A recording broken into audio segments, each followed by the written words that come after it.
What's going on, kings and queens? I'm going to share with you guys some sauce that I learned over the past few years from training calisthenics and how you can do the weightlifting version of progressive overload. There's so many ways to train, you just have to figure out what works best for you, but these are the two main training styles that I've learned. The first one is endurance. Let's say, for example, you can hold a regular handstand for 10 seconds. Your goal is to try to build up that endurance to hold a handstand for 20 seconds, 30 seconds, 50 seconds, a minute plus. Let's say if you can do 10 pull-ups, you want to build more endurance to get to the point where you can do 15, 20, 30. Same thing with push-ups. The second version, which is the way that I personally train, is to make the variation harder. So for example, regular handstands became easy for me. So instead of constantly just trying to build up the duration, I started training different variations of the handstand that makes it a lot harder, such as the one-arm handstand. I could do 15 to 20 pull-ups easily, and instead of me trying to increase that to 30, 40, 50, I decided to make it harder. Muscle-ups. Then it got to the point where I could do 10 to 15 muscle-ups, so I started to make that harder and do a lot more explosive muscle-ups. Once I get to the point where my rep ranges increases to about 10 to 15,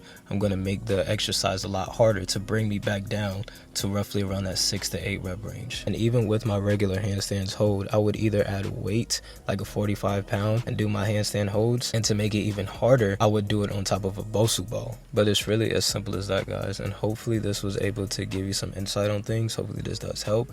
Let me know in the comments what you guys think of it, and if you need any more tips, definitely just let me know.